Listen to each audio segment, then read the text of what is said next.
जी हाँ नाज़रीन, drama serial बेबाजी की बहुओं की नेक्स्ट आने वाली एपिसोड में आप देखेंगे कि फूफो की तो जैसे बाँचे ही खिल जाएंगे जब जमाल आकर कहेगा कि फूफो मैं चाह रहा था कि सारा लड़ाई झगड़ा ही खत्म हो जाए, अगर ये घर हम आपके नाम लिख देते हैं तो चारों भाई मुतमईन हो जाएंगे। जिस पर कहेगी फूफो नहीं बेटा ऐसा तो नहीं होना चाहिए, दिल ही दिल में तो फूफो के लड्डू फूट रहे होंगे।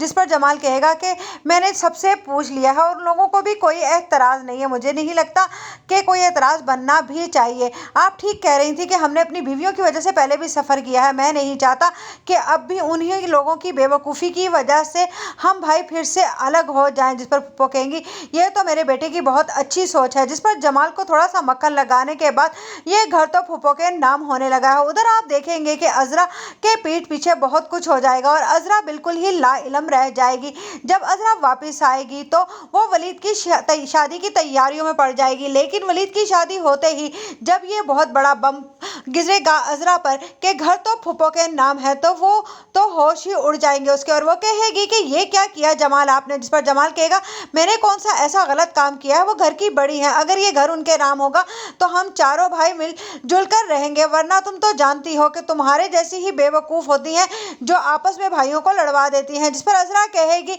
अपने हाथ से आप लोगों ने अपने घर को तबाह कर डाला। जिस पर जमाल कहेगा ये बातें तो तुम्हारी सोच में है। जिस पर अजरा कहेगी अब 2-4 दिन की बात है, सामान समेटना शुरू कर दीजिए जमाल। जिस पर जमाल कहेगा इतनी बेवकूफ़ हो तुम कि मुझे यकीन नहीं था। जिस पर अजरा कहेगी बेवकूफ़ मैं नहीं हूँ, आप हैं, आपने अपने पैरों पर खुद कुल्हाड़ी मार ली है। उधर जब ये बात अस्मा और फरहत को पता चलेगी तो वो कहेंगी कि ये क्या कह रही हैं अजरा भाभी आप। जिस पर अस्मा से कहेगी अजरा कि तुम्हें अब यकीन आया मेरी बातों पर, मैं तुमसे दिनों दिन कहती रही कि ये फूफो हम लोगों का घर अपने कब्जे में कर लेंगी, लेकिन तुमने मेरी एक नहीं सुनी।